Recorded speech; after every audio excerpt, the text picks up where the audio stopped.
me. And there's a table of people who I recognize from a lifetime ago that Dad recently started hanging out with again, I guess, Friday nights at the beer club, Friday afternoons. You guys started like noon, or when does this all start happening? Dad always said you can't drink all day if you don't start in the morning. Anyway, again, I'm not sure who's speaking on behalf of the Friday Booze Hounds, but somebody is. There we go. Sorry, I should have said Booze Hounds. Beer Club. Hello, Ricky. How are you? Wow, last time I saw you dropping our names.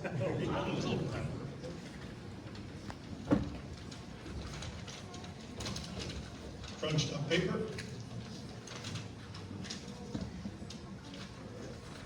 Hi, my name's Al Matt. I've been in the Balgoni community all my life. I've known Louis for 40 plus years. I'd like to share a few experiences with Lou I've had over the last few decades. First off, I want to tell you the first time I met Lou. It was when we were playing Wrecking Crew hockey. Now, I got to tell you a little history about the Wrecking Crew. We were a team made up of a lot of a good mix of players.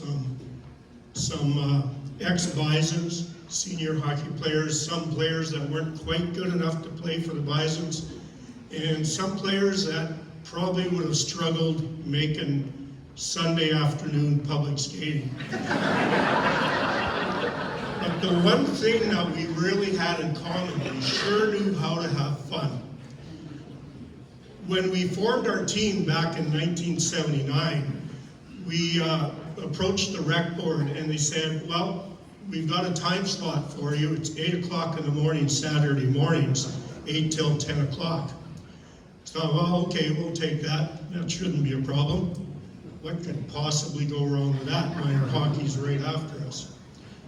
So, long story short, there was a few shock and awes that started to happen. We'd have a hockey mom or a hockey dad with 6-year-old Johnny walk in behind him, open up our dressing room door, and you can well imagine the sight in there. We got a police officer here, so I won't tell you what was going on there. It is quite possible that we were having a beer or two as well. So it wasn't too long after that, excuse me, I'm losing my voice today. I picked a heck of a day to lose my voice, but it wasn't too long after that we got called to the carpet, our executive team. So we went down to meet with the rink board, and there was this new guy there. We didn't know who the heck he was. He had red sort of hair and a mustache and everything. And he sort of was pretty forward with us. Says, boy, you guys just can't do that. There's minor hockey going on in there. And we went back and forth, and the question was asked, well, why are you guys drinking at 10:30 in the morning? Well, it was a pretty easy answer. The bar didn't open till 11. But anyway, we worked through that, and the Wrecking Crew, eventually we moved to Thursday night. But that was the first time we met Lou. Lou was then playing with the Balgoni seniors, and we were all good friends with all of the seniors and that. We became good friends after that. Ironically, Lou, after he was done hanging up his pads with the seniors, he came to play with the Wrecking Crew for many years.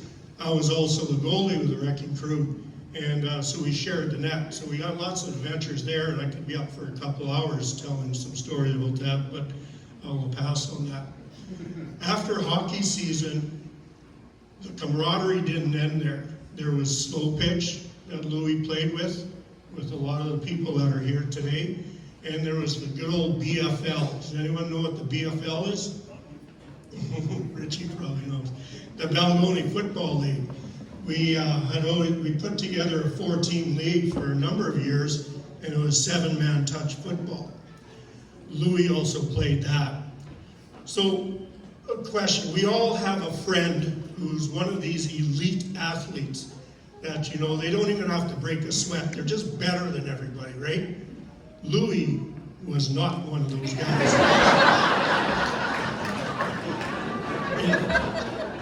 I know he was a Hab fan, I'm a Leaf fan, so I won't try to bash him too much here, but he would be the first to tell you that although Patty Roy was probably his idol, his play style was more Dominic Hasek. But the one thing that he lacked in technique for all the sports, he made up in desire and heart and soul. He would play pedal to the metal, and there's no stopping him. I remember a few times, and you'd never compare his running style to Donovan Bailey either. But boy, those legs could go, and he would often get behind you and catch that football, and as he was walking by, he'd be giggling at you. So about and then they moved away, the Blows moved away, and we lost contact a bit with Lou. We'd see him at weddings, reunions, things like that. But we hadn't seen him for a while. About 3 years ago, we started, it was an extension of our golf group. So golf season ended, so what do you do now? We still want to see the guys. So Friday afternoons, we started meeting at Ice House, but now we're at Broncos, Pilot Butte. They treat us really good there. And so we started meeting with friends. Kelly decided, well, we got to expand this group a little bit. And he got on the phone and started inviting some people that we hadn't seen for a long time. And lo and behold, one Friday, Louis showed up. Well, it was so great to see him again. It was so nice. And Louis never missed those Fridays, except for when he was traveling, which he did quite often with Debbie, or going to see his daughters or his sons or his grandkids playing hockey. Quite often we'd sit around the tables, and we all know when guys get together, what are they talking about? But really, the first thing that was usually on the agenda is what's happening with hockey or teams, and lots of ribbing going on about the Leafs, the Habs, the Oilers. The Habs haven't been doing too well lately, sorry Lou, and so we'd always give it to him, but when the odd occasion when the Habs would beat the Leafs, he would give it right back to us, and there was always lots of good laughing going on. We'd also ask about family. How's your family doing? How are the kids doing and everything? With a sparkle in his eye, Lou would always pull out his phone and show some pictures and tell us about the adventures that he's been going on. I talked to you about the first time that I saw Lou. I remember the last time we saw Lou. It was at the Friday, and it was the week before he ended up going in the hospital. We had no idea that he was sick. And I remember him getting up, says, okay, I gotta go, boys. After 2 pops, we are responsible, police officer. We always do have a designated driver if we have more than 2 pops.